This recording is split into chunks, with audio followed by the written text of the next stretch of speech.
Sekarang yang aneh, ada yang terlihat seperti terbuka. Baik gitu. Tapi ternyata hatinya berpenyakit. Nah, penyakitnya ini berbeda dengan penyakit-penyakit yang kufur tadi. Penyakit-penyakit yang fasik tadi. Yang ini lebih kronis sifatnya. Karena tidak nampak secara langsung dari perilaku. Kalau yang kufur nampak langsung dari perilaku. Ya, penyakitnya dari fahsya misalnya muncul apa? Pornografi, nonton gambar-gambar yang tak bagus, video-video yang buruk, yang itu pornografi itu akan membawa kepada tingkat yang lebih serius. Bahkan nanti ke LGBT ini riset. Dari riset ini nanti. Jadi kalau dari mohon maaf tuh pornografi itu candu yang sangat luar biasa. Itu pornografi itu lebih bahaya dari narkoba. Narkoba aja sudah bahaya. Ya, apalagi pornografi naik nanti itu pengantar kepada LGBT, itu yang paling bahaya ke atasnya lagi. Nah ini teman-teman sekalian, itu fahsya, kata-kata kotor, jorok dan sebagainya. Ya, mencuri, membunuh, merampok dan sebagainya itu mungkar. Nah, perbuatan fasik, penyimpangan itu karena sifat-sifat tadi, fahsya dan mungkar. Nah, munafik itu samar sifatnya. Ya, kalau fahsya dan mungkar itu membentuk perilaku. Orang maling kan mencuri, kelihatan perilakunya ada. Tapi kalau munafik itu perilakunya kayak baik, sikapnya baik. Padahal kebaikan itu dibangun oleh sinyal-sinyal yang kotor dari nafsunya. Itu penyakitnya, penyakit yang sangat menarik. Berbeda dengan penyakit-penyakit biasa. Apa di dalamnya? Seperti riya misalnya, hasad misalnya, ya hiqd misalnya, dengki, dendam, riya, sum'ah dan sebagainya. Ini penyakit-penyakit seperti ini. Berbeda dengan penyakit yang ini. Nah, riya ingin kelihatan pamer, ya, ingin kelihatan dermawannya bagus tuh, dermawan bagus, ya bagus dermawannya, cuma ingin kelihatan dermawan jadi nggak bagus. Jujur bagus, ingin nampak seperti orang jujur jadi nggak bagus. Sabar bagus, ya, tapi ingin kelihatan oleh orang seperti orang sabar itu nggak bagus, ya kan? Ya, bersikap baik pada orang karena hartanya itu bagus, karena jabatannya bagus, hormat pada mereka. Tapi kehormatan yang diisi oleh perasaan iri hati itu nggak bagus. Hormat, ya maaf, ya di wajahnya ada senyuman, masya Allah Pak, Bapak itu luar biasa, bisa punya jabatan seperti sekarang. Cuma di hatinya, mudah-mudahan Bapak besok kehilangan jabatan. Itu hasad, keinginan meruntuhkan kenikmatan yang diperoleh orang lain. Itu hiqd. Ini bahaya. Itu yang disebut dengan sifat-sifat ini melahirkan sifat nifak yang membentuk munafik. Tipikal golongan ketiga. Jadi orang munafik itu sama-sama yang ingin saya sampaikan punya penyakit di hatinya, punya penyakit di kalbunya. Ya, penyakit yang melahirkan dampak kepada fisik disebut daun.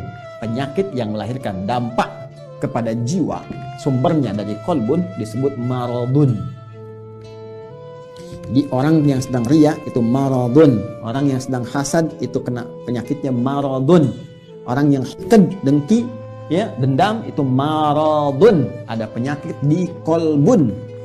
Kalau satu orang, kalau banyak orang, ya maka jamak bentuknya dari kolbun jadi kulubun. Ya, di kulubnya ada apa? Ada maradun. Karena itu kalau ditanya kemudian, kenapa orang munafik itu bermasalah imannya? Kenapa dia menipu dirinya sendiri? Di ayat 9, ya kan? Kenapa dia mencoba menipu Allah dan orang beriman? Padahal tanpa sadar dia menipu dirinya sendiri. Karena di kolbunya ada maradun. Karena di kulub mereka kalau banyak. Karena munafik menular. Kalau banyak orangnya di kulubun. Ya, di kulub hati-hati mereka itu ada penyakit maradun. Maka dijawablah dari pemaparan ini, turunlah kemudian, perhatikan. Ya, pernyataan tegas dari Allah Subhanahu wa taala yang mendasari pemaparan yang telah diuraikan tadi, ayat 10. Fi qulubihim marad. Fi qulubihim maradun. Baik. Fi qulubihim marad. Yang paling menarik di ayat ke-10 ini, yang Allah tekankannya tuh yang ini, khabarnya. untuk menjawab pertanyaan di ayat 8-9 tadi. Ketika Anda bertanya, kenapa sih orang munafik ini imannya bermasalah? Ya, masalahnya apanya sebetulnya? Kan kelihatannya seperti orang baik. Di mana letak masalah di imannya? Maka Allah tekankan, hei, masalahnya di hatinya itu loh ada persoalan. Di jiwanya. Ada masalah besar di hatinya yang nggak sama seperti orang normal. Ini orang nggak normal, kelihatan baik tapi hatinya berpenyakit. Kan? Ini yang ingin ditekankan. Di persoalan utama orang munafik itu ada pada jiwanya. Ini kembali ke sini tadi ini. Ini yang sedang dikuasai oleh setan dengan penguasaan yang sangat dahsyat sehingga nggak nampak seperti orang-orang fasik, nggak kelihatan seperti orang kafir yang menutup diri, yang jelas perilakunya, ya jelas nih arahnya jelas. Ini samar kelihatannya. Kenapa? Karena ada bahaya di sini nih. Dan bahayanya apa? Jenisnya. Anda bertanya lagi, apa ya Allah jahat? Jenisnya apa? Bahayanya apa? Penyakitnya bagaimana? Marad nih. Fi qulubihim marad. Nah, ini ada penyakit-penyakit samar yang nggak nampak secara langsung, nggak kelihatan. Ya, nggak kelihatan, tapi lewat perilaku itu bisa terdeteksi. Nanti yang bisa melihatnya adalah nilai-nilai keikhlasan. Benar nggak nih? Saya mau menyumbang Pak untuk renovasi masjid. Kelihatannya di sini ada renovasi. Oh iya Pak, Masya Allah, Alhamdulillah. Sampai sini masih bagus. Berapa Pak kebutuhannya? 5 miliar. Biar Pak nggak usah buka sumbangan, biar saya aja yang nyumbang. Kan? Sampai sini masih bagus. Benar Pak? Iya nggak apa-apa. Ikhlas Pak karena Allah. Bismillah. Nih 5 miliar. Tapi mohon Pak ya, nanti pas Jumatan dikasih tahu bahwa saya mengatasi semuanya ini. Kalau perlu di akun Bapak sebarkan dari Sabang sampai Merauke. Nah, mulai muncul. Jelas ya? Nah, ini hal-hal demikian. Nanti kalau ini dikuasai terus, dipelihara terus, maka mulai nanti muncul tindakan-tindakan anarkis dalam kehidupan. Terbawa nanti. Mula-mula nggak enak fisik. Ini penyakit munafik ini berbahaya. Marad itu lebih berbahaya daripada ya, pusing karena penyakit fisik. Ya, telat makan, asam lambung naik, pusing dan sebagainya. Itu obatnya obat fisik. Dawa, minum sesuatu, ya enak, nyaman, dah selesai. Tapi karena munafik, ini bahaya. Pusing karena ria, repot tuh. Obatnya nggak ada di rumah sakit. Ya, silakan datang ke rumah sakit, konsultasi pada dokter spesialis. Saya pusing dok. Di mana Pak? Hampir semua keadaan kepala saya, depan, kanan, kiri, belakang pusing. Apa gejala yang dirasakan? Itu Pak, kalau tetangga saya beli handphone baru, saya pusing yang kanan. Kalau dia beli kulkas, pusing yang kiri Pak.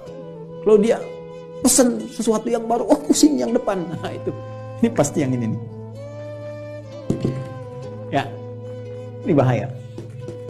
Fazadahumullahu marada, kalau dia nggak taubat, terus dipelihara, dikoleksi, apalagi dihiasi oleh setan dengan hiasan-hiasan fata morgana, ya nanti dapat ini loh, dapat itu loh, ya terus dikemas seperti Abdullah bin Ubay bin Salul, ingin dapat kedudukan di Madinah, terus dia pura-pura, ya beriman, ya supaya dapat simpati, terus pakai pakaian seperti orang beriman supaya dapat perhatian, dekat dengan Nabi, tapi di belakang merencanakan hal buruk, ya. Anti terhadap Nabi, ya, mau bahkan mengeksekusi Nabi, bikin tempat makar kepada Nabi dan sebagainya, Masjid Dirar itu kan, dan seterusnya, sampai wafat dalam keadaan yang mengenaskan. Itu hidupnya kolokan, ya kan? Hidupnya sangat mengecewakan, bikin susah, tapi matinya begitu kolokan. Dan itu kan sifat yang menular terus, tanpa batasan, waktu, dimensi dan sebagainya, terus naik dia. Makanya kalau ditemukan lagi kekinian misalnya, nah itu hati-hati. Ya, ini saya sampaikan sekali lagi untuk kehati-hatian ya. Bukan menghukumi satu dua pihak. Hati-hati cara membacanya jangan salah. Kalau salah baca berarti Anda pun sedang dikuasai oleh setan. Cepat ya. Dan saya berdoa mudah-mudahan Allah membersihkan hati kita. Awas hati-hati.